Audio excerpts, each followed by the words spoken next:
Bien sûr, quand j'ai commencé ce mode de vie et que ensuite j'ai démarré le blog, j'aurais jamais bien sûr pu m'imaginer que un jour j'allais inspirer des milliers de personnes à suivre ce mode de vie.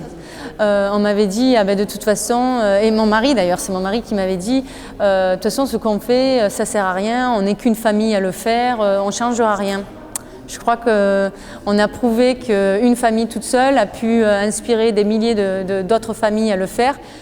On a aussi donc inspiré des personnes à ouvrir des magasins de vrac. Il y a tout un tas d'initiatives qui sont en train de se mettre en place par rapport au zéro déchet. En fait, moi, pour nous, le zéro déchet, il est basé sur 5 règles. Donc, quand les gens me disent par quoi je dois commencer, je leur dis la première règle, c'est de refuser ce dont on n'a pas besoin. C'est simplement de dire non à tous ces babioles, toutes ces choses qui nous sont données gratuitement.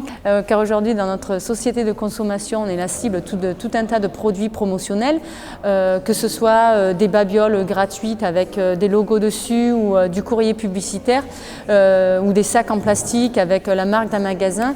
Le problème, c'est que chaque fois qu'on prend ces produits dont on n'a pas besoin, on crée une demande d'en faire plus. Donc consommer, ce n'est pas juste d'acheter, mais c'est aussi accepter des biens dont on n'a pas besoin. Il faut savoir que j'habite dans un comté qui génère le plus de déchets aux États-Unis par tête de pipe. Alors c'est pas parce que j'habite en Californie qu'il faut s'imaginer que cela m'a simplifié le zéro déchet. Au contraire, il a fallu aller à l'encontre de la consommation qui s'y trouve. Je trouve que c'est génial que la ville de Roubaix fasse quelque chose, qui prenne, disons, des démarches pour implémenter le zéro déchet, car moi je dis toujours aux citoyens que c'est à eux de changer les pratiques industrielles, mais il y a bien sûr des personnes qui n'ont pas de déclic zéro déchet et qui ne sont pas sensibilisées à ces choses-là, en quel cas il est très important pour que ce soit les politiques qui amènent le zéro déchet à leurs habitants et qui le facilitent pour eux. Et d'ailleurs, je crois que ça renforce d'ailleurs les liens de la communauté.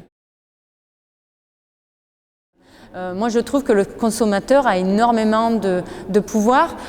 C'est le pouvoir d'achat. Chaque fois qu'on achète quelque chose, c'est une façon de renforcer une pratique durable ou une pratique non durable. Quand on achète du vrac, c'est une façon de dire je veux plus de vrac, je veux un avenir sans déchets pour mes enfants.